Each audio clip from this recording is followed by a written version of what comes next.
Hello my dear friends and students, welcome to English Max. हम लोग इसमें stenographer की इंग्लिश का प्रीवियस पेपर सॉल्व कर रहे हैं और ये पेपर हुआ था 2023 में 12th और 13th अगस्त को। ठीक, अब दोनों दिन 3-3 सेट हुए थे। 12th को भी 3 सेट हुआ था और 13th को भी 3 सेट हुआ था, जिसमें 12th के तीनों सेट हम लोग लगा चुके हैं और 13th अगस्त के भी तीनों सेट लगा चुके हैं, जिसमें से आखिरी वाला पार्ट हम लोग कर रहे हैं।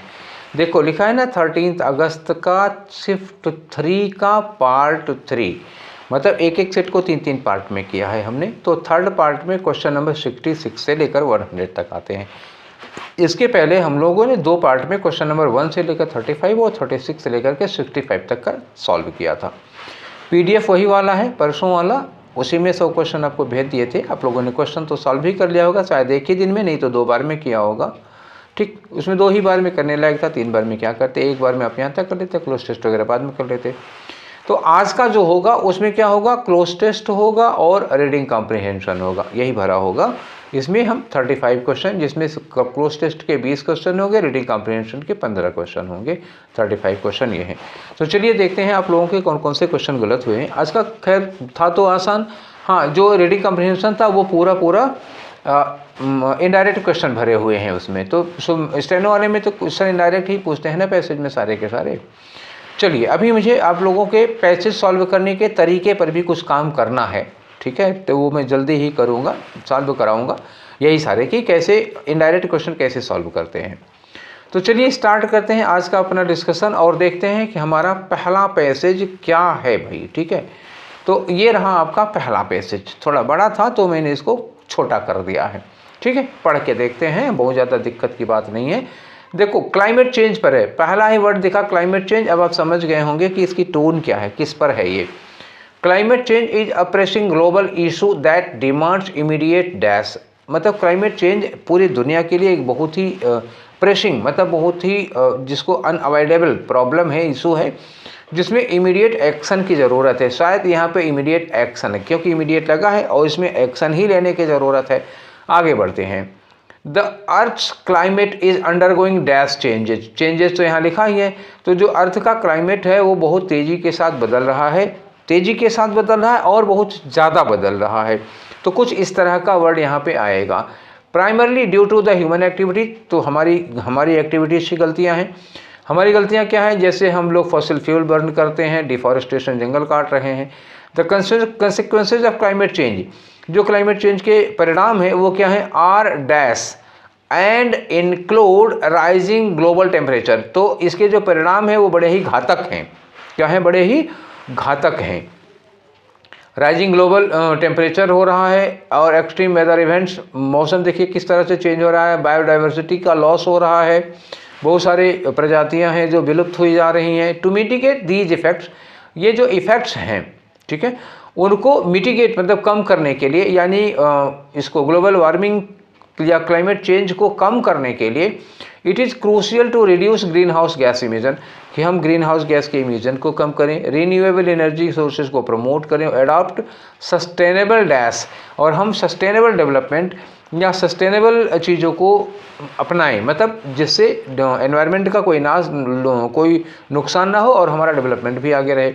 एडिशनली इसके अलावा raising awareness and education the public, अब हम लोगों में अवेयरनेस और एजुकेशन भी बढ़ाएं। About the importance of conservation and environment friendly practices are essential, ये ज़रूरी है। Cooperation and international dash are needed, cooperation की ज़रूरत है और इंटरनेशनल एफर्ट, यहाँ पे क्या लगाओगे, इंटरनेशनल एफर्ट या कोऑपरेशन। यहाँ कोऑपरेशन लग चुका है तो लगाना नहीं, कोऑपरेशन नहीं तो इंटरनेशनल कोऑपरेशन लगा देते।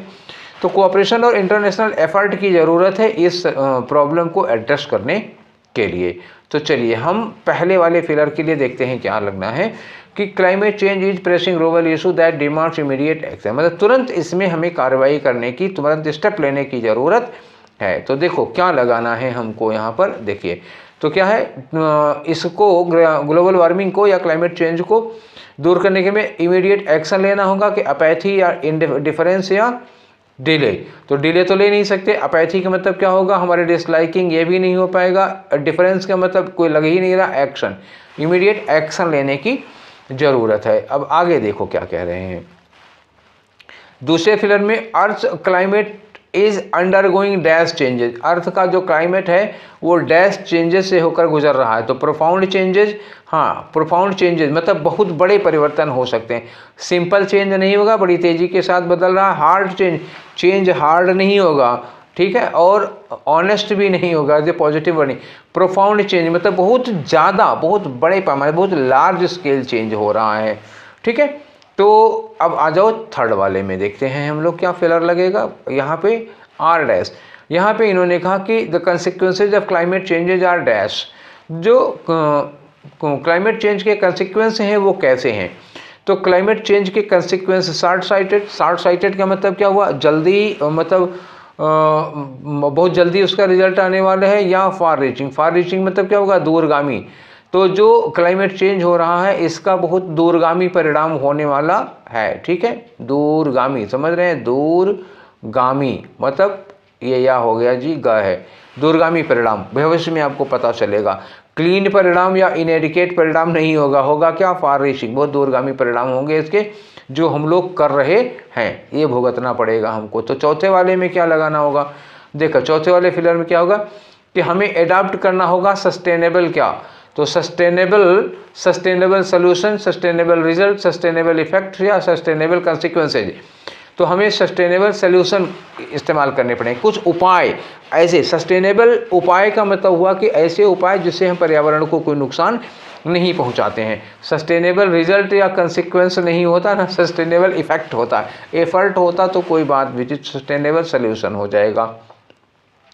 लास्ट वाले केस में देखो क्या लगाना है, पांचवें वाले में यहाँ क्या लिखा है, कोऑपरेशन एंड इंटरनेशनल डैश की ज़रूरत है। तो कोऑपरेशन और इंटरनेशनल डायरेक्शन की ज़रूरत है, कि केसेज की या एफर्ट्स की या इंस्टेंसेज की। इंस्टेंसेज मतलब क्या हुआ, उदाहरण, ये लगेगा नहीं, कोई इंटरनेशनल केसेज नहीं, अरे एफर्ट्स चाहिए भाई, इंटरनेशनल एफर्ट्स की ज़रूरत है, डायरेक्शन की ज़रूरत नहीं है। तो इंटरनेशनल एफर्ट चाहिए, मतलब पूरे वैश्विक रूप से इस पर कोशिश की जाए, ठीक है। तो आगे चलिए, अब हम लोग करते हैं अपना अगला वाला। अगले वाले में देखो बहुत छोटा सा पैसेज दिया हुआ है, पढ़िए। लिखा है Kips, KIPS with its vast dash in school computer education, ठीक है। आगे लिखा है dash the computer series cyber beans, इन्होंने डैश किया है कंप्यूटर सीरीज साइबर बीन्स को। आगे लिखा this is the dash comprehensive computer series, ये द डैश का मतलब हुआ ऐसी कॉम्प्रिहेंसिव, एडजेक्टिव लगाना है तो द के बाद यहाँ कोई सुपरलेटिव डिग्री का एडजेक्टिव लगेगा। डैश इज यहाँ रिलेटिव प्रोनाउन लगेगा, व्हिच या दैट लगेगा। Is free from rote learning, इसमें रटने से ये दूर है, रटना नहीं है इसमें। व्हाइल डिजाइनिंग दिस सीरीज, जब ये सीरीज डिजाइन की जा रही तो a lot of efforts has been put into give each dash a practical shape, तो हर एक डैश को एक प्रैक्टिकल शेप देने की कोशिश की गई है, ठीक है। चलिए भरते हैं। ये किसी कंप्यूटर के किसी प्रोग्राम के बारे में है जो बच्चों को पढ़ने लिखने के लिए बना हुआ है। तो KIPS with its vast dash in school computer education, तो स्कूल कंप्यूटर एजुकेशन में अपने वास्ट, अपने बहुत ज़्यादा डैश के साथ इन्होंने एक कंप्यूटर साइबर बीन डैश किया है। तो क्या होगा, वास्ट मेंबरशिप तो होगी नहीं, वास्ट बिलीफ होगा, शेयर या एक्सपीरियंस, तो वास्ट एक्सपीरियंस होगा, शेयर और बिलीफ नहीं होगा। अपने वास्ट, अपने बहुत बड़े एक्सपीरियंस, कंप्यूटर सीरीज मतलब कंप्यूटर एजुकेशन में अपने बहुत ज़्यादा अनुभव के साथ इन्होंने क्या किया है, इन्होंने डिज़ाइन किया है। तो ये पास्ट में ही चलेगा, पूरी कहानी पास्ट में है। हैज़ डिज़ाइंड क्या होगा, इन्होंने डिज़ाइन किया। विल डिज़ाइन करेंगे नहीं, वो लॉन्च हो चुका है। इज डिज़ाइनिंग कंटिन्यूअस नहीं, वो हो चुका है काम। डिज़ाइंड पास्ट में हो जाएगा, तो पूरी कहानी प्रेजेंट में है ना। देखो यहाँ पे क्या लिखा, is free from, there is लिखा हुआ है, ठीक है। तो इसकी वजह से हम पास्ट नहीं लगा पाएंगे, क्या होगा, हैज़ डिज़ाइंड लगेगा, ठीक है। नेक्स्ट में आ जाओ बच्चा। अगला है हमारा इसी का फिलर नंबर 3 और 4। तो यहाँ पे क्या लगाना होगा कि this is the dash comprehensive computer series, more comprehensive नहीं, दैन लगाना पड़ता। लीस्ट कम से कम नहीं, अच्छी है ये, ग्रेट पॉजिटिव डिग्री नहीं होगा, द लगा है तो मोस्ट लगेगा। यहाँ देखो द लगा है ना, दिस इज द, तो मैंने कहा था सुपरलेटिव लगानी है। तो ये most comprehensive computer series dash is free from the rote learning. तो यहाँ पे हु, देखो सीरीज है, सीरीज के लिए तो हु लगेगा नहीं, हु केवल आदमियों के लिए लगता है, और हुज यहाँ लगाने का कोई मतलब नहीं, क्योंकि इसके बाद वर्ब आ रही है, हुज के बाद नाउन आता है, ये भी नहीं लगेगा। तो आपके पास क्या है, व्हिच और दैट। व्हिच मतलब जो। अब क्या लगा सकते हो, देखो जो आंसर की आई थी उसमें क्या लगा हुआ था मैं आपको बताऊं। तो आंसर की में व्हिच लगा हुआ था, जबकि होना क्या चाहिए, ये मेरे हिसाब से गलत है। होना क्या चाहिए, दैट होना चाहिए। क्यों होना चाहिए, मैं कारण बता रहा हूँ। जब आप यहाँ पे मोस्ट लगा रहे हो, और दैट के यूज का एक नियम है कि अगर आपका एंटीसीडेंट, कॉम्प्रिहेंसिव कंप्यूटर सीरीज, अगर आपका एंटीसीडेंट जो है उसके पहले सुपरलेटिव डिग्री लगी हुई है, देखो ये सुपरलेटिव डिग्री लगी है, तो रिलेटिव प्रोनाउन हमारा केवल दैट लगता है, हु, हुम, व्हिच अब नहीं लग सकता। तो बिकॉज ऑफ दैट रूल कि superlative degree being used before your antecedent, only that relative pronoun is allowed, not who, whom or which. तो in that case that third answer is correct, which नहीं होगा। ठीक है, आगे आते हैं। Next आता है आपका क्वेश्चन नंबर कौन सा है, 75। तो 75 देखो लिखा है कि यही वाला क्वेश्चन है, ये 5 वाले फिलर में भर जाओ। Give each dash a practical shape. तो ईच क्या, यहाँ देखो ईच लिखा हुआ है, ईच लगने का मतलब व्यूज तो नहीं होगा ना प्रोसेस होगा, प्लूरल नहीं हो सकता, इसके पहले ईच लिखा है। ईच एस्पेक्ट या ईच कंसेप्ट को एक प्रैक्टिकल शेप देना है, तो ईच एस्पेक्ट को नहीं, ईच कंसेप्ट को हमें एक प्रैक्टिकल शेप देना पड़ेगा। ठीक है, तो ये रहा आपका आंसर किसका, 75 का। अब हम लोग 76 से 80 में चलते हैं। ठीक, ये भी एक पेज में हमारा आ जा रहा है। ठीक है, चलिए क्वेश्चन नंबर 76 से 80 तक हम लोग करते हैं। तो पहले आप पैसेज पढ़िए। देखिए लिखा हुआ exploitation in the market place happens in various dash. अब यहाँ क्या लगाना है भाई, वेरियस, कोई भी चीज़ हो सकती है। एक्सप्लॉयटेशन का मतलब हो रहा है दुरुपयोग, मार्केट प्लेस में कई तरह से होता है। आगे देखो, फॉर एग्जाम्पल दे रहे हैं तो आगे हमको पता ही चल जाएगा कि यहाँ क्या लगाना है। देखो लिखा है यहाँ, ये लिखा है, लास्ट में आ जाओ तो क्या लिखा है, that can in the market in various ways, ये लिखा हुआ है ना, तो यहाँ वेरियस वेज लिखा हुआ है, हम यहाँ भी वेरियस वेज ये वाला मिल गया ना हमको, तो यही लगेगा। यहाँ मीन्स, स्टेटस और पैथ्स नहीं लगेगा, यहाँ नीचे से मिल गया। इसीलिए कहते हैं कि एक बार पैसेज पूरा पढ़ लो, आपको पता चल जाएगा क्या लगाना है। तो नीचे लगा हुआ था इन वेरियस वेज, वही यहाँ पे भी है, इन वेरियस वेज लग गया। पहला वाला ऑप्शन हम लोग भर चुके हैं, उस पर डिस्कस करने की ज़्यादा ज़रूरत नहीं होगी। एग्जाम्पल में हो, for example sometimes trading indulge in dash trade practices. कभी कभी जो ट्रेडिंग होती है, जो ट्रेडर्स होते हैं, जो बिजनेसमैन होते हैं, indulge in dash trade practices. अब यहाँ एक्सप्लॉयटेशन की बात होगी तो जाहिर सी बात है बेईमानी की बात होगी। तो कभी कभी ये अनफेयर प्रैक्टिसेज होते हैं ना, तो जो कभी कभी indulge in unfair trade practices, यहाँ बेईमानी वाली बात आएगी कुछ। जैसे एग्जाम्पल के लिए देखो, बेईमानी क्यों कर रहा हूँ, एग्जाम्पल देखो, सच एज, उदाहरण दे रहे हैं, when shopkeepers way less than what they should. जब दुकानदार कम तौलता है, जितना तौलना चाहिए उससे कम तौलता है, तो हो गई ना ये बेईमानी वाली प्रैक्टिस। चलिए आगे लिखा है कि when traders add charges that were not mention before. जब वो मतलब वो चार्जेज जोड़ लेते हैं जो उन्होंने पहले नहीं बताया था, तो कुछ पैसा बढ़ जाता है। या व्हेन, या जब dash goods are sold, dash goods मतलब ये खराब क्वालिटी के गुड्स या मिलावटी सामान बेचे जाते हैं। तो 3, तो ये वेज हो गया अलग अलग। Markets do not work in the fair manner, ये लिख दिया फेयर मैनर। तो जो मार्केट है वो फेयर मैनर में काम नहीं करती। व्हेन प्रोड्यूसर्स आर फ्यू, जब प्रोड्यूसर बहुत कम होते हैं, ना के बराबर होते हैं, तो मार्केट फेयर काम नहीं करेगी, मतलब जो प्रोड्यूसर फ्यू हो और पावरफुल हो। वेयर एज, जबकि consumers purchase in small amount. ठीक, जबकि जब कंज्यूमर बहुत कम मात्रा में कोई चीज़ खरीदते हैं, एंड आर डैश, और वो क्या होते हैं, अलग अलग जगहों से खरीदते हैं जब उनके पास विकल्प बहुत ज़्यादा होता है। आगे लिखा कि this happens specially when large company, ये तभी होता है जब लार्ज कंपनी, बड़ी बड़ी कंपनियां आर प्रोड्यूसिंग दीज गुड्स, बड़ी बड़ी कंपनियां इन चीज़ों को प्रोड्यूस करती हैं, तो कंज्यूमर के पास बड़ा ऑप्शन होता है, इनका नहीं तो उनका, उनका नहीं तो उनका, तुम 2 रुपये बढ़ाए तो उनका खरीदने लगेंगे, ये फ़ायदा हो जाता है। These companies with huge wealth, ये कंपनियां जो बड़ा बड़ा, जिनके पास बहुत ज़्यादा धन है, बहुत ज़्यादा पावर है, and reach can dash the market in various ways. ठीक है, चलिए, तो पहले में तो इन्होंने देखो, हम लोगों ने जब इसको पढ़ के देखा तब भी यही लिखा हुआ है कि जो मार्केट है वो कई तरह से बेईमानी करता है। तो ये एक्सप्लॉइटेशन मार्केट में जो शोषण है वो कई तरीक़ों से चल रहा है। अब भी ये वेज पर ही आए हम लोग। नेक्स्ट आते हैं, अगला वाला क्वेश्चन नंबर हम लोग करते हैं 77।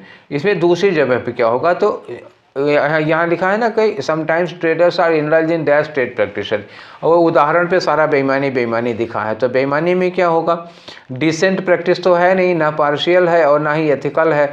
ये क्या है, अनफेयर प्रैक्टिस कर रहे हैं, बेईमानी कर रहे हैं, तो ये लग जाएगा। ठीक है ना। डिसेंट का मतलब बहुत शालीन होगा, एथिकल मतलब बहुत नैतिक होगा। तो शालीन और नैतिक तो ये काम ही नहीं कर रहे हैं बेईमानी। ठीक है, आगे आ जाओ नेक्स्ट वाले क्वेश्चन पे। नेक्स्ट क्वेश्चन आया आपका ये, तो ये कह रहे हैं कि जब वो लोग ऐसा टैक्स लगा लेते हैं जो कहा नहीं है, पहले मेंशन नहीं किया है, या कम तौलते हैं, या डैश गुड्स बेचते हैं। डैश गुड्स मतलब लिक्विड गुड्स बेचते हैं, एडल्टरेटेड मतलब मिलावटी बेचते हैं। तो बेईमानी में यही मिलावटी बेचना आएगा, तो ये लगा दो। डिजीज्ड चीज़ें, बीमार चीज़ें बेचते हैं, या प्योरीफाइड बेचेंगे थोड़े ना, तब बेईमानी कहाँ होगी। तो लिक्विड भी नहीं, ये आएगा एडल्टरेटेड, मिलावटी बेचते हैं, तो ये वाला हो गया। आगे आ जाओ इस वाले में, अब आपका फेलर नंबर 4। यहाँ क्या होगा, तो स्मॉल अमाउंट से, जब परचेजेज स्मॉल अमाउंट में होते हैं, कस्टमर कम होते हैं, स्मॉल अमाउंट में खरीदते हैं और ज़्यादा जगहों से, तो यहाँ क्या होगा, कंसंट्रेटेड नहीं होंगे, बल्कि क्या होंगे, स्कैटर्ड होंगे। स्कैटर्ड मतलब अलग अलग जगहों से जब वो खरीदते हैं तब ऐसी सिचुएशन आती है। तो 79 वाले में क्या हो गया आपका, 79 वाले में आपका हुआ यही सेकंड वाला। और ऑर्गेनाइज्ड वे में और डिसऑर्डरली वे में नहीं, बल्कि स्कैटर्ड वे में खरीदते हैं तब, और प्रोड्यूसर ज़्यादा होते हैं तो उनके पास विकल्प ज़्यादा होता है। नेक्स्ट क्वेश्चन आ जाओ, क्वेश्चन नंबर 80 है। ठीक, ये 5वां फेलर है। यहाँ पे क्या लगाओगे, can dash the market in various ways. तो जब देखो प्रोड्यूसर, देखो दीज कंपनी, बड़ी बड़ी जो कंपनियां होती हैं जिनके पास बड़ा धन और बड़ा पावर होता है, अडानी अंबानी टाइप के लोग होते हैं जब, तो कैन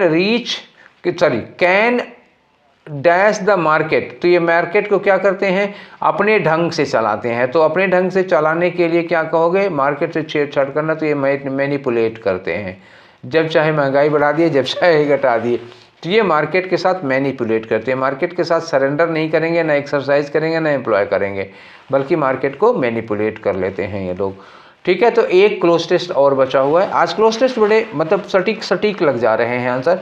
आई थिंक कि आज आप लोगों का गलत बहुत ही कम हुआ होगा। 81 से 85 में आ जाओ। देखो लिखा हुआ, I stone that is constantly rolling can not gather moss. कोई पत्थर जो लगातार लुढ़क रहा हो वो मास नहीं गैदर करता। एक कहावत है ना कि rolling stone can not gather moss, तो ये है। आगे लिखा है कि while I stone that remains lying on one place. तो एक ऐसा पत्थर जो एक ही जगह पर, वन प्लेस, एक जगह पर टिका रहता है, वो गैदर मास आफ्टर टाइम, कुछ दिनों के बाद उसमें वो मास आ जाएगा, उसमें द्रव्यमान आ जाएगा। ठीक है, लुढ़कते में द्रव्यमान कम होगा, भार नहीं होगा ना। आगे लिखा इन द सेम वे, ठीक उसी तरह से a man who is rolling stone, कोई ऐसा आदमी जो रोलिंग स्टोन हो, मतलब एक काम पर टिका नहीं रहता, एक इरादे पर टिका नहीं रहता, रोज उसके विचार ही बदल रहे हैं। Who is constantly dash his occupation. तो यहाँ क्या हुआ, बदलना, जो लगातार बदल रहा होता है अपना ऑक्यूपेशन, अपना व्यवसाय, अपना परसूट। तो he does not settle dash long for any particular work. तो he does not settle down, एक काम पर टिका नहीं था, तो यहाँ तो डाउन लगेगा, फिक्स होगा। सेटल डाउन के लिए कहते हैं स्टैब्लिश होना। आगे लिखा है achieve little or no dash in life. वो अपनी लाइफ में क्या नहीं पाता, सक्सेस नहीं पाता। तो यहाँ भी करीब मुझे तो लग रहा है यही वर्ड आना चाहिए, वो अपनी जीवन में ना के बराबर या शायद कोई सक्सेस नहीं पाएगा। One who is constantly chopping and changing. ये देखो मिल गया ना, मैं यही तो कह रहा था। यहाँ चेंजिंग, यहाँ को क्या लिखा है, one who is constantly chopping and changing, changing लगा है, तो यहाँ पे हु इज कंस्टेंटली चॉपिंग या चेंजिंग, यही दोनों में से कोई एक वर्ड यहाँ पे लगेगा। विल नेवर बिकम वेल्दी, वो कभी अमीर नहीं हो सकता। एंड गेट सक्सेस, ये देखो ये सक्सेस लगा है, तो ये यहाँ लगा दो, नो सक्सेस, यही सक्सेस। यहाँ सारे तो इन्होंने ही सजेस्ट कर दिया, हमको कुछ लगाना ही नहीं पड़ रहा है। He will merely be dissipating his energy, वो अपनी एनर्जी को केवल वेस्ट कर रहा होगा, एंड विल गेट नोवेयर, और कहीं कुछ नहीं पाएगा। एज द प्रोवर्ब से, जैसे कि कहावत कहती है कि he who hunts two hares, जो दो खरगोशों का शिकार करना चाहता है, लॉस बोथ, वो दोनों को खो देता है। ठीक, चलिए आगे बढ़ते हैं हम लोग। समझ में तो आ गया होगा ना, कहीं बहुत जल्दी तो नहीं कर दी मैंने। तो पहला वाला फेलर तो हम लोग अभी तो लगाए नहीं, पहले ये वाला देख लो, यहीं पे जो लिखा हुआ है फर्स्ट वाले में, यहाँ पे तो जो पत्थर काफ़ी समय तक एक ही जगह पर रहता है तो वन प्लेस होता, सोसाइटी और लोकेलिटी और साइज नहीं होगा, पत्थर के लिए क्या लगेगा, प्लेस लगेगा। आगे आ जाओ नेक्स्ट वाले क्वेश्चन में, ये फेलर नंबर 2 है। तो यहाँ 2 में क्या लगाओगे, कंस्टेंटली हमने कहा था या तो चॉपिंग या तो चेंजिंग, तो चेंजिंग दिया हुआ है, चॉपिंग नहीं दिया हुआ है, तो ये लगा लो आप। एक्टिव, कंस्टेंटली एक्टिव, एक्टिव नहीं, जो जिसके विचार लगातार बदल रहे हैं, जिसका ऑक्यूपेशन लगातार बदल रहा है, तो एक्टिव नहीं होगा। एजाइल मतलब चंचल फुर्तीला होता है, जीवों के लिए लगता है। मूविंग, ये गतिशील के लिए लगता है, विचारों के लिए नहीं लगता, चेंजिंग के लिए लगेगा। नेक्स्ट क्वेश्चन आ जाओ। नेक्स्ट में क्या है, फेलर नंबर 3 आ गया आपका, नो सेटल डाउन। ठीक है, वो एक जगह पर सेटल डाउन नहीं होता, सेटल डाउन होता है, ये डाउन ही लगेगा। सेटल बिलो आफ्टर, सेटल के साथ बिलो आफ्टर और अपान लगता ही नहीं, सेटल के साथ डाउन ही लगता है, फिक्स है। नेक्स्ट क्वेश्चन आ जाओ, ये फेलर नंबर 4 है। वो अपनी लाइफ में कोई सक्सेस नहीं पाया, तो ये क्या होता है, वो कभी अमीर नहीं होगा और नेवर गेट सक्सेस, तो सक्सेस लगा दो यहाँ पर। उन्होंने भी यही सजेस्ट किया है, मुझे भी यही लग रहा है, क्योंकि यहाँ लिखा है कि इस आदमी को कोई सीनियरिटी नहीं मिलेगी, कोई प्रायोरिटी नहीं मिलेगी, या कोई मेजॉरिटी नहीं मिलेगी, या कोई सक्सेस नहीं मिलेगी, सक्सेस नहीं मिलेगा। मीनिंग में भी वही वर्ड सुटेबल आ रहा है। नेक्स्ट आ जाओ, अगर हमारा है क्या, फेलर नंबर 5। तो यहाँ क्या होगा, वो आदमी जो दो खरगोशों का शिकार करना चाहता है, दोनों को देता है, तो दोनों के लिए क्या लगाओगे, बोथ लगाओ। इक्वल, नथिंग और एवरीथिंग नहीं होगा, बोथ लगेगा। तो ये हमारा हो गया क्वेश्चन नंबर 85 तक। अब हम लोग शुरू कर रहे हैं क्वेश्चन नंबर किससे, 86 और उसके आगे। ठीक है, तो चलिए स्टार्ट करते हैं। क्वेश्चन नंबर आपका 86, ये रहा आपका क्वेश्चन नंबर 86। तो इसमें क्या करना है, पैसेज दिया हुआ है, तो पैसेज भाई हमने आंसर आपका हाईलाइट कर रखा है आसानी के लिए अपनी। चलिए तो पहले पैसेज पढ़ लेते हैं, जैसा कि हम लोग हमेशा से करते हैं। तो ये रहा आपका पैसेज, पैसेज पढ़ो।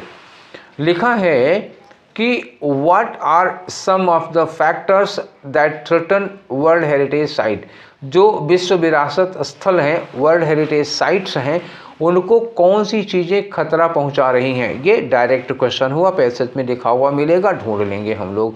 और दूसरे में पूछा टाइटल क्या है, तो टाइटल पूरा पैसेज पढ़ने के बाद ही पता चलेगा, अभी नहीं पता चलेगा। 88 में how does UNESCO work to protect world heritage site, तो यूनेस्को वर्ल्ड हेरिटेज साइट्स को प्रोटेक्ट करने के लिए क्या काम कर रही है, तो ये डायरेक्ट क्वेश्चन है, पैसेज में मिलेगा। ठीक है, नेक्स्ट क्वेश्चन क्या है, अनपैरेलल्ड की आपको एंटोनिम बताना है, अनपैरेलल्ड पैसेज में मिलेगा, देख लेंगे किस सेंस में आया है। Identify the structure of passage, ये पैसेज का स्ट्रक्चर क्या है, तो देखेंगे पैसेज पढ़ने के बाद। 4 इसमें 3 क्वेश्चन इनडायरेक्ट हैं और 2 क्वेश्चन डायरेक्ट हैं। तो इसके पहले हमें क्या करना पड़ेगा, पहले आपको पैसेज पढ़ना पड़ेगा। तो आइए चलते हैं, पैसेज पढ़ते हैं पहले। तो ये रहा पैसेज, चलिए। लिखा है कि world heritage refers to cultural और नेचुरल लैंडमार्क्स। वर्ल्ड हेरिटेज का मतलब होता है कल्चरल या natural landmark that have been recognised by the united state educational, scientific and cultural organisation, जिसको हम यूनेस्को कहते हैं, for their outstanding values to humanity. ठीक, इस पर कोई क्वेश्चन नहीं था। These landmarks are considered to be of great importance, ये लैंडमार्क बहुत इंपॉर्टेंट है, बहुत महत्वपूर्ण है ह्यूमन हिस्ट्री और कल्चर के लिए। And therefore protected by international treaties to ensure the preservation of future generation. यहाँ तक कोई क्वेश्चन नहीं था, मैंने ऐसे हाईलाइट कर दिया था। आगे, one of the most important aspect of world heritage sites are their cultural significance. क्या है उनका, एक तो उनका कल्चरल सिग्निफिकेंस बहुत ज़्यादा है, इसलिए हमें इसको प्रोटेक्ट करना चाहिए। आगे लिखा है कि these sites are often associated with the important events और people that have had major impact on human society. For example, the Great Wall of China is recognized as the World Heritage Site because of its historical and cultural importance to China and the world. The wall was constructed over a period of centuries to protect China from invasion and has become a symbol of China's strength and determination. ठीक, आगे चलते हैं। दूसरा passage है another important aspect of world heritage site is natural beauty. दूसरा क्यों बताना चाहते हैं, एक तो ह्यूमन इंपॉर्टेंस कल्चरल इंपॉर्टेंस के लिए हो गया, दूसरा उसकी नेचुरल ब्यूटी के लिए है। तो these sites are often recognised for their unique geological formations, breath taking landscape and diverse ecosystem. सांसें रुक जाएं, इतना खूबसूरत नज़ारा होता है। The great barrier reef in Australia for example, एक उदाहरण दिया ऑस्ट्रेलिया की ग्रेट बैरियर रीफ। आगे कह रहे हैं कि is world heritage site because of its unparalleled biodiversity. ये अनपैरेलल्ड मतलब जिसके जैसा कोई नहीं, अद्वितीय यूनिक कह सकते हो। यहाँ की जो बायोडाइवर्सिटी क्या है, एकदम से यूनिक है। और यहाँ की beauty natural beauty, unique natural beauty है। The reef is home of thousands of species of marine life and provides an important habitat for many endangered species. Preserving world heritage site is crucial for maintaining their cultural and natural significance. इसको protect करना। आगे लिखा है कि many sites are under threat. हाँ, यहीं से question पूछा था कि जो अंडर थ्रेट हैं वो क्यों हैं। फ्रॉम वेराइटी ऑफ फैक्टर्स, कई सारे कारण हैं, इंक्लूडिंग क्लाइमेट चेंज, एक कारण है क्लाइमेट चेंज, याद रखिएगा। नेचुरल डिजास्टर हो सकता है और ह्यूमन एक्टिविटीज़ हो सकती हैं, ये चीज़ है। और ह्यूमन एक्टिविटीज जैसे टूरिज्म है और डेवलपमेंट है। For this region UNESCO works with, अब प्रोटेक्ट करना, रीजन मतलब प्रोटेक्ट करना। यूनेस्को काम कैसे करता है, with government and local communities around the world. वहाँ की गवर्नमेंट के साथ और वहाँ की लोकल कम्युनिटीज़ के साथ मिलकर के यूनेस्को काम करता है टू डेवलप स्ट्रेटेजी डेवलप करें for protecting and preserving these important landmarks. तो ये दोनों क्वेश्चन थे, ठीक है। ये वाला क्वेश्चन था और ये वाला क्वेश्चन था, कैसे प्रोटेक्ट कर रहे हैं। Despite these efforts many world heritage site continue to face threat. इन प्रयासों के बावजूद भी कई साइट्स ऐसी हैं जहाँ पर लगातार खतरा बना हुआ है। जैसे the ancient city of Palmyra in Syria, Syria में एक पैल्मिरा नाम की एंशिएंट सिटी है, who was recognised as the world heritage site in 1980। अब इसी साइट को आज extensively damaged by IS militant, IS के वो आतंकवादियों ने उसको तबाह कर दिया इन 2015। The destruction of this important cultural site was devastating loss of the people, Syria and the world. In conclusion, ये है कि world heritage sites are the great importance of humanity for their preservation, crucial, ये बहुत important है उसके preservation के लिए कि maintaining और cultural and natural heritage, इनको बचाना बहुत ज़रूरी है। The recognition of these sites, UNESCO is an important step. उसने एक इम्पोर्टेंट स्टेप लिया है ये इनकी पहचान करके towards their protection and preservation for the future generation, ठीक है। तो चलिए अब हम लोग करते हैं अपने क्वेश्चन कहाँ से आ रहे हैं हमारे, यहाँ से शुरू करते हैं। पहला है कि क्या खतरे हैं वर्ल्ड हेरिटेज साइट, जो कह रहे हैं कि कौन कौन से फैक्टर्स हैं। तो पॉलिटिकल अनरेस्ट में नहीं, पॉलिटिकल अनरेस्ट की पूरे पैसे में बात नहीं है, लैक ऑफ फंडिंग की भी बात नहीं की गई है कहीं पर, और डिक्लाइन इन पब्लिक इंटरेस्ट में डिक्लाइन की भी बात नहीं है। क्लाइमेट चेंज की बात थी, ठीक है, नेचुरल डिजास्टर की बात थी, ह्यूमन एक्टिविटी जैसे कि टूरिज्म और डेवलपमेंट की बात थी। तो ये हैं जो वर्ल्ड हेरिटेज साइट के लिए खतरे थे, ठीक। टाइटल बताओ, तो इस टाइम में टाइटल क्या है, टाइटल में इसमें वर्ल्ड हेरिटेज साइट के लिए खतरा बताया और उसका उपाय बताया इन्होंने। चलिए देखते हैं, importance of world heritage site, human history and culture. तो ये तो नहीं हो सकता है, ठीक है, हो भी सकता है, देखते हैं क्या होना चाहिए, ठीक है। और ऑप्शन पहले हम देख लेते हैं, अगर इससे अच्छे कोई निकल गए तो ठीक है, नहीं तो यही कर देंगे। लिखा है the threats facing world heritage site due to human, नहीं ड्यू टू ह्यूमन, केवल ह्यूमन की वजह से नहीं थे। तो पूरे पैसेज में ह्यूमन की वजह से वर्ल्ड हेरिटेज साइट पर जो खतरे हैं वो आ जाते हैं, लेकिन इसमें पूरे पैसेज में केवल थ्रेट की बात नहीं, उनके संरक्षण की भी बात की गई है। World heritage sites are natural beauty, natural beauty केवल कोरल रीफ के लिए केवल उतने सेंस में आया था, तो एक पार्ट है, पूरा पैसेज नहीं है ये। The role of UNESCO in protecting world heritage site, तो वर्ल्ड हेरिटेज साइट्स को बचाने के लिए यूनेस्को की जो रोल है, हाँ ये है, काफ़ी हद तक इन्होंने जो रोल प्ले किया है, लेकिन उससे अच्छा पहला वाला लग रहा है। पहले वाले में देखो क्या लिखा, ये ज़्यादा कवरिंग है। The importance of world heritage site, world heritage site की जो इम्पोर्टेंस है, और ह्यूमन हिस्ट्री एंड कल्चर, तो ये ह्यूमन हिस्ट्री और कल्चर से लेते, मतलब उनका भी बहुत ज़्यादा लेना देना है, वो पूरा कंक्लूड करके ले रहे हैं। तो इसमें हमें क्या आना चाहिए, ये पहला वाला हमको इस चौथे वाले से कहीं ज़्यादा सुटेबल लग रहा है, ठीक है।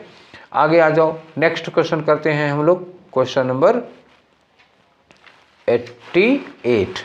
इसमें कह रहे हैं कि यूनिट को कैसे प्रोटेक्ट कर रही है, हाउ डज, कैसे प्रोटेक्ट कर रही है। बाई एनफोर्सिंग स्ट्रिक्ट लॉ, नहीं वो सख्त कानून नहीं लग रहा, कहीं पूरे पैसेज में हमने सख्त कानून की बात नहीं पढ़ी।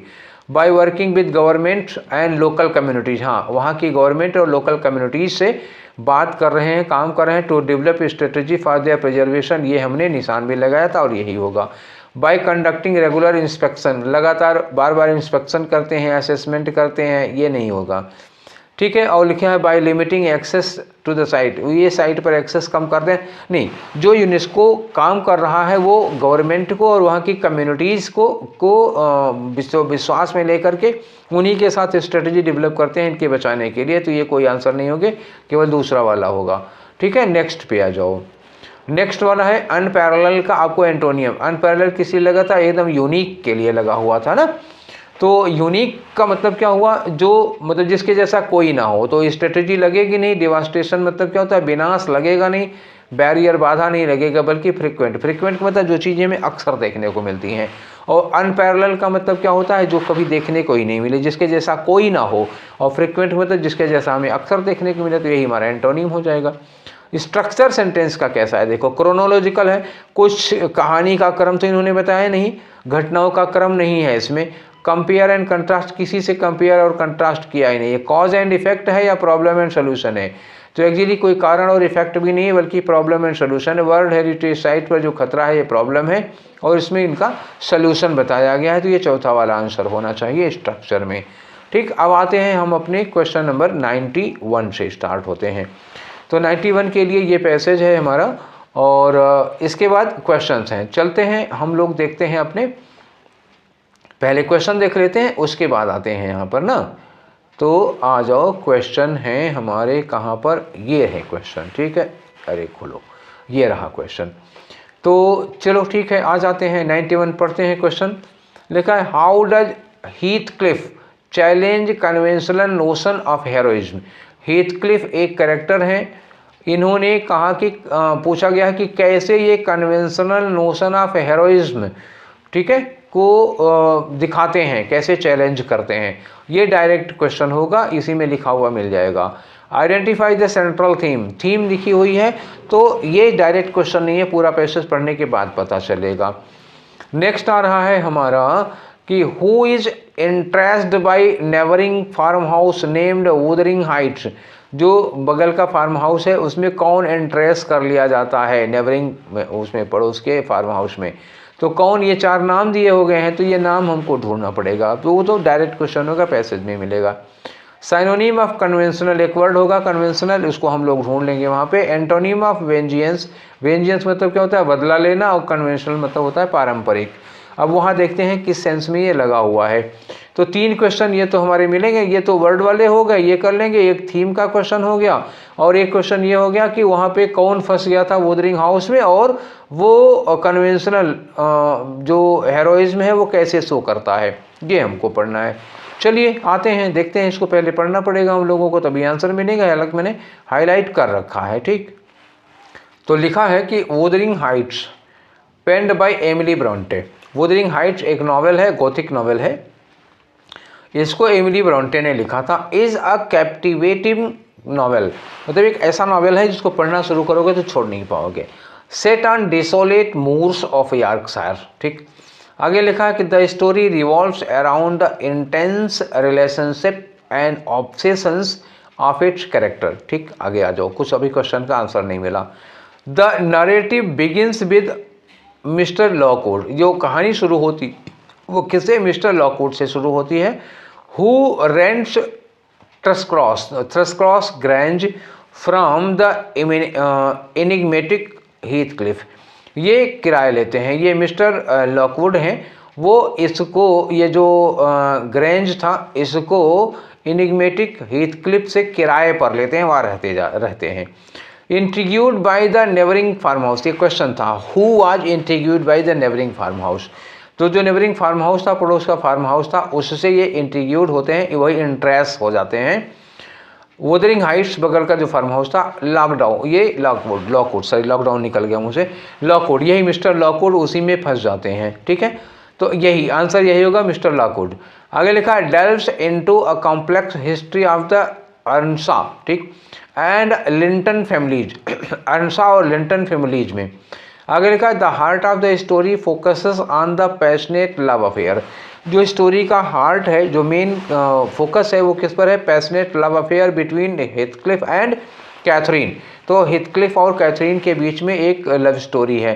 अर्नसा which leads to betrayal and revenge.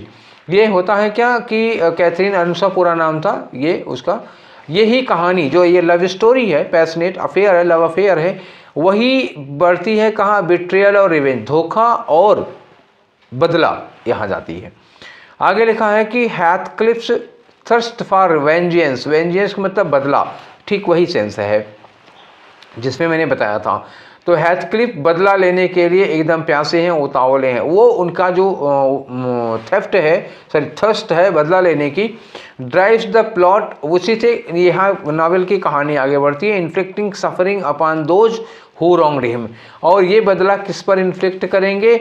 उनको कष्ट देना चाहते हैं, सफरिंग देना चाहते हैं जिन लोगों ने उनके साथ गलत किया है। तो इसी के लिए यही है, वो यही हेरोइज्म दिखा रहे हैं। कन्वेंशनल हेरोइज्म यही है कि प्यार में धोखा मिला तो हम बदला लेंगे, मार डालेंगे सबको ठीक है। पार्टिकुलरली किसको मारना चाहते हैं? एडगर लिंटन और इसाबेला को मारना चाहते हैं। The novel explores themes of love. इसमें एक थीम कौन सी है? लव है, रिवेंज है, ठीक है। तो ये थीम तो इन्होंने खुद ही बता दी है। तो थीम क्या है इसमें? लव है, रिवेंज है, सोशल क्लास है और destructive power of unchecked passion है। Wuthering Heights presents complex characters, most notably Heathcliff who challenged conventional notion of heroism. तो उसने हेरोइज्म मतलब बहादुरी का कन्वेंशनल नोशन दिखाया था। वो कैसे? यही बदला लेने की भावना के साथ। कन्वेंशनल मतलब पारंपरिक। आगे लिखा है against the backdrop of the wild moor, Bronte weaves a dark and haunting tale. एक मतलब बढ़िया सी कहानी लिखती हैं, हंटिंग कहानी, that continues to captivate readers, जिसमें रीडर एकदम कैप्टिवेट हो जाता है, मतलब एक बार पढ़ना शुरू करोगे तो छोड़ोगे नहीं। तो ये पूरा क्या है? पूरा एक नावल की समरी नहीं लिखी हुई है कि एक नावल की समरी तो ऐसे ही करते हैं हम लोग, ठीक है। नेक्स्ट बढ़ते हैं हम लोग, अपने क्वेश्चंस करते हैं। पहला क्वेश्चन देखो, मैं इसको क्लियर कर देता हूँ। पहला क्वेश्चन क्या है कि how does Heathcliff challenge conventional notion of heroism. कैसे वो notion, conventional notion of heroism को चैलेंज करते हैं? तो लिखा है by showing extreme emotion of obsession, exacting revenge and inflicting pain upon others. तो यही वाला हमको लग रहा है 96-91 में, यही तो हमने आपको बताया था जब पढ़ रहे थे तब भी। By living in Wuthering Heights बिल्कुल नहीं है, बदला लेना चाह रहा है बंदा।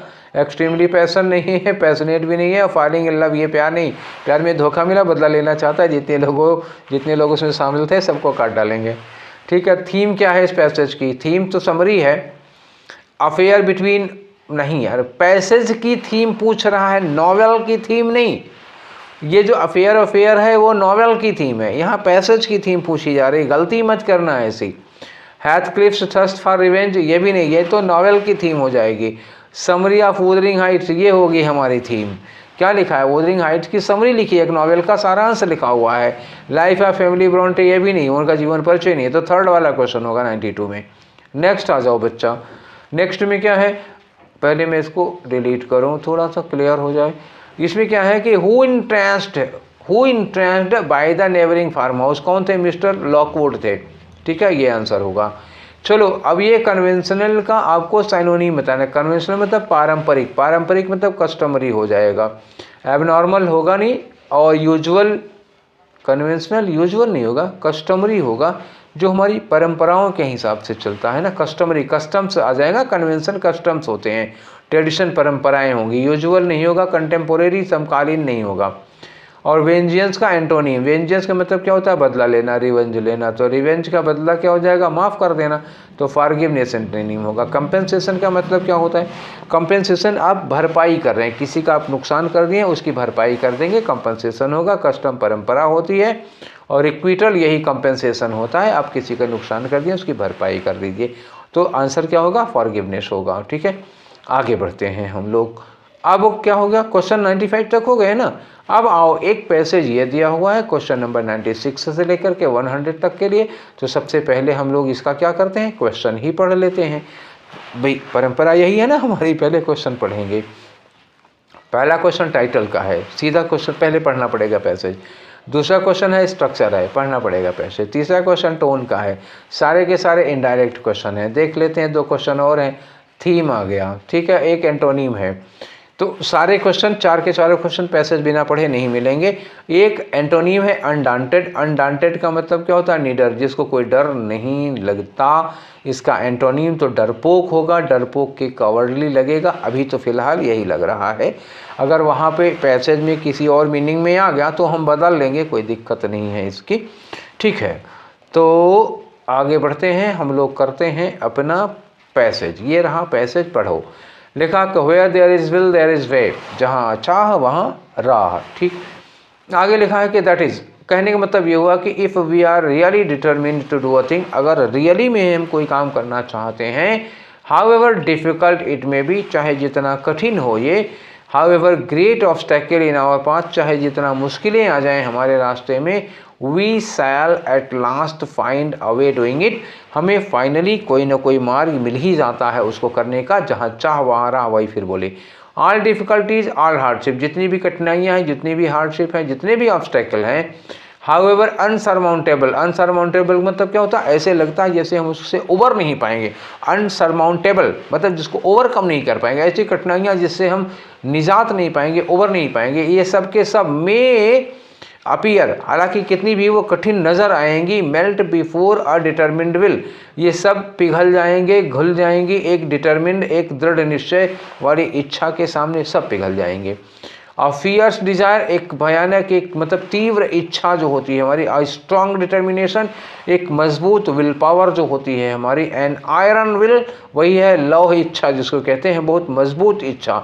विल ओवरकम ऑल ऑब्स्टेकल्स, ये सारी बाधाओं पर क्या करती है, ओवरकम कर जाती है, सबको हरा देगी, सब पर जीत जाएगी। एंड ट्रायम्फ, ये होता है सबके ऊपर जीत, ट्रायम्फ ऑल डिफ़िकल्टीज, सब पर जीत लेगी, ठीक। A strong will is like a rushing torrent, एक स्ट्रांग विल होती है, रसिंग टॉरेंट होता है। टॉरेंट मतलब जब बादल फटता है बहुत तेज़ी के साथ पानी की धारा बहती है तो वो होता है टॉरेंट। तो ये स्ट्रांग विल पावर जो है एक रसिंग टॉरेंट की तरह होता है, that sweeps away rocks and stones, जो अपने रास्ते के रॉक्स और स्टोन्स को, पत्थरों को, पेड़ों को, सब कुछ अपने साथ बहा ले जाती है। ऐसी ही होती है विल पावर, जो सारी कठिनाइयों को, सारी डिफ़िकल्टीज़ को अपने साथ स्वीप अवे कर देगी। Man who have towered high above their fellows, वो लोग, जिन लोगों ने भी, इस इतिहास गवाह है कि जितने भी लोगों ने अपने फेलोज, अपने साथियों से ऊपर का, उससे बड़ा काम किया है, have been remarkable for their undaunted will, उनकी जो विल थी क्या थी, अनडांटेड। अनडांटेड का मतलब एकदम अविचलित होने वाली, यहाँ अटल हो गई। यहाँ तो अनडांटेड का मतलब क्या हुआ, अटल, जो कभी चेंज नहीं होती है। तो देखें इस सेंस में अगर कोई हमको एंटोनिम मिलता है, अटल याद रखिएगा, अनडांटेड या अटल विल। और अगर अनडांटेड का वैसे मतलब क्या होता है, निडर होता है, ठीक है। आगे आ जाते हैं, तो पहले तो टाइटल ले लो। तो टाइटल वही हो गया, जहाँ चाह वहाँ राह, where there is a will there is a way, यही सबसे बढ़िया टाइटल होगी। बर्ड्स अ फेदर नहीं, birds of a feather flock together ये नहीं है, चोर चोर मोसेरे भाई। Make a mountain out of molehill, तिल का ताड़ बनाना, ये भी नहीं होगा। Rolling stone gather snow moss, rolling stone gather snow moss, ये तो इसके ऊपर वाले में था, इस वाले में तो था नहीं, ठीक है ना। तो इसके ऊपर वाले में था ना, rolling stone gather snow moss, ये नहीं होगा। अब की बार धोखा दे देंगे, अगर जरा सा भी चूक हुई, इसके ऊपर वाले में यही था, तो ये नहीं हो पाएगा। अब की बार क्या होगा, where there is will there is way, जहाँ चाह वहाँ राह, यहाँ इच्छा की बात है ना। तो रोलिंग स्टोन की तो कोई बातें नहीं हुई है इसमें। अच्छा, स्ट्रक्चर क्या है पैसे का, problem and solution. Problem and solution भैया उसमें था जिसमें वर्ल्ड हेरिटेज साइट्स की बात कर रहे थे, वो यहाँ नहीं है। अब मतलब ये तो अच्छा खासा धोखा हो गया, वो अगर दिमाग में होगा तो यहाँ हम गलत कर देंगे। प्रोसेस, किसी प्रोसेस की बात हो ही नहीं रही है, कोई क्रोनोलॉजिकल, किसी की क्रोनोलॉजी, घटना का क्रम तो बताया नहीं जा रहा है, बल्कि एक सेंटेंस है उसी को डिस्क्राइब कर दिया गया है, तो डिस्क्रिप्शन हो जाएगा यहाँ पर। टोन क्या होगी, टोन इनफॉर्मल है या वरीड है या ह्यूमरस है या इनकरेजिंग है। तो इसमें टोन क्या कर रही है, हमको एनकरेज कर रही है, हमारा मनोबल बढ़ा रही है, इसलिए एनकरेजिंग होगा। इनफॉर्मल अनौपचारिक तो नहीं है टोन, बड़ी ही औपचारिक है, बड़े फॉर्मल तरीके से आपको लेक्चर दे रहे हैं। वरीड, इसमें कहीं चिंता नहीं है, कहीं व्यंग नहीं है, हास्य नहीं है, केवल एनकरेजमेंट है, मोटिवेशन है। ठीक है, 2 क्वेश्चन और बचे हैं, ये कर लेते हैं। तो इसमें आपको क्या बताना है, थीम बतानी है। ठीक, सबसे पहले थीम क्या है पैसेज की, ये देख लेते हैं हम लोग।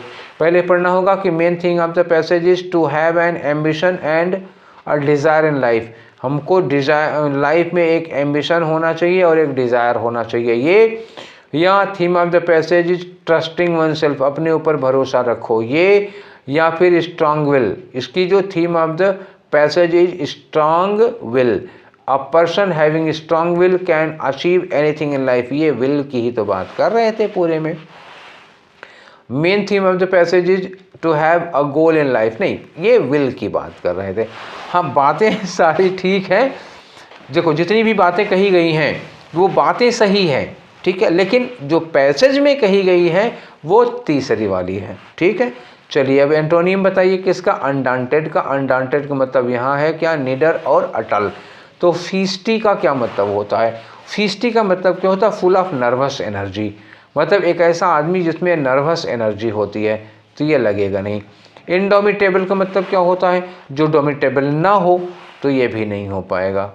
कावर्डली, डरपोक हो सकता है। इम्पिचुअस का मतलब जल्दबाज हो सकता है। जल्दबाज का मतलब जब कोई आदमी किसी काम को बिना सोचे विचारे हड़बड़ी में जल्दबाजी में कर लेता है, तो ये भी नहीं हो पाएगा। फिर अब देखो यहाँ पे क्या अगर कहीं लिखा होता है जिसके दिमाग में लगातार चेंजेस आते रहते हैं, ठीक है, तो वो होता तो ठीक था, लेकिन यहाँ पे कावर्डली के अलावा हमको कोई मिल नहीं रहा, तो यहाँ पर वही ट्रेडिशनल वाला चला जाएगा, अनडांटेड निडर वाला, निडर का ये कावर्डली हो जाएगा। हालांकि जिस सेंस में यहाँ पे यूज किया गया था, जो कंटेक्स्ट था, वो अनडांटेड विल पावर थी। अनडांटेड विल पावर का मतलब होता है जो कभी चेंज नहीं होती है, यहाँ तो वही सेंस आएगा ना, विल पावर के लिए लगाओगे। निडर विल पावर थोड़े होती है, मतलब क्या होगा, एक स्टेबल विल पावर होगी, फर्म डिटरमिन्ड विल पावर होनी चाहिए, लेकिन उसका कोई एंटोनिम में ऑप्शन नहीं मिला, तो फिर कावर्डली वाला ही लगाना पड़ा। तो कभी कभी ऐसी सिचुएशन होती है। ठीक है, यहाँ जो एंटोनिम दिए गए हैं वो कंटेक्चुअल एंटोनिम नहीं है। ठीक है, तो ये था हमारा आज का डिस्कशन। ठीक है, अब इसी डिस्कशन के साथ हमारा स्टेनो 2023 का पूरा डिस्कशन ख़त्म हो गया। 3 क्यों लिख दिया, ठीक है, अच्छा मैं इसको फिर से सही कर देता हूँ। 2023 का, इसमें हम लोगों ने कितने सेट किए हैं, कुल 6 सेट थे, सब में 3-3 वीडियो बने हुए हैं, तो 6 3 जा 18 होगा, लेकिन पहला वाला 2 में कर दिया था, तो कुल 17 वीडियो बने हुए हैं। आप लोग इनको देखिए और अपना फ़ायदा उठाइए, और आपके साथ और कोई स्टेनो की तैयारी कर रहा हो तो उसके साथ भी शेयर करिए, उसको भी कहिए देखने को।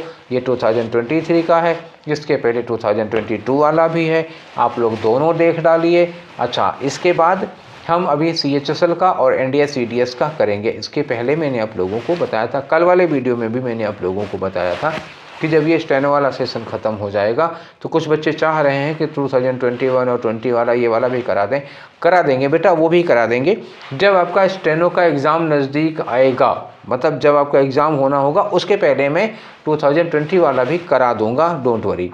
ठीक है, और पहले का भी करा दूंगा, 2-3 सेट और पुराना करा दूंगा, लेकिन अभी नहीं, अभी हमें और लोगों को भी देखना है। NDA CDS वालों का पेपर है, 29 अप्रैल को उनका पेपर है, तो वो लोग भी हमसे कह रहे हैं कि सर हमारा NDA CDS के लिए कुछ कर दीजिए, तो उनके लिए भी बना देते हैं, थोड़ा समय के पहले ही बना देते हैं ना, ताकि वो लोग भी देख लें। ठीक है, तो और आप लोग भी NDA CDS वाला पेपर देखिएगा, ठीक है, इससे आपका फ़ायदा ही होगा, नुकसान नहीं होने वाला। लेवल अच्छा है, एंटोनिम साइनोनिम वोकैब उन लोगों की बहुत बढ़िया होती है, ग्रामर भी बहुत अच्छी होती है, रूल्स सारे यही हैं, ग्रामर थोड़े नहीं चेंज हो गए। सिंगुलर के साथ सिंगुलर सब्जेक्ट, सिंगुलर सब्जेक्ट के साथ सिंगुलर वर्ब अगर सस्ती में लगती है तो क्या NDA CDS में प्लूरल वर्ब लगेगी, सारे रूल वही हैं। ठीक है, तो आप लोग देखिएगा। और बेटा जिनको चाहिए थी स्टेनोग्राफर, बेटा अब मैं आपका डाल दूंगा, आपके एग्ज़ाम के पहले 2020 वाला भी करा दूंगा और भी करा दूंगा 2-3 सेट। अभी आप जो कराने जा रहा हूँ NDA CDS का और CHSL का कराऊंगा, तो CHSL वाले में तब क्वेश्चन इसी तरह के आते हैं, बस खाली पैसेज नहीं रहता है और सारी चीज़ें तो यही ही रहती हैं ना। तो आप उनको भी देखते रहिए और मेरे साथ कोऑपरेट करिए। मुझे उम्मीद है कि आप सब लोग कोऑपरेट करेंगे। और आप अगर NDA CDS का आपका कोई दोस्त तैयारी कर रहा होगा नात रिश्तेदारी में, तो आप उनके साथ ये वीडियोज़ हमारे NDA CDS वाले शेयर करिएगा, प्रमोट करिए। मुझे आप लोगों से ये बहुत उम्मीद है कि आप कम से कम हमारा साथ तो देंगे ही देंगे। तो ये सेशन यहीं पर वाइंड अप करते हैं हम स्टेनोग्राफर वाला। फिर नए सेशंस के साथ आपसे मुलाकात होगी बहुत जल्दी ही, मतलब गैप नहीं आने वाला है, कंटिन्यू रहेगा। कल आप डिस्कशन हमारा देखेंगे, ठीक है। तो चलिए फिर आज का सेशन यहीं पर वाइंड अप करते हैं, फिर हम लोग मिलते हैं नेक्स्ट वाले सेशन में। Till then take care, thank you.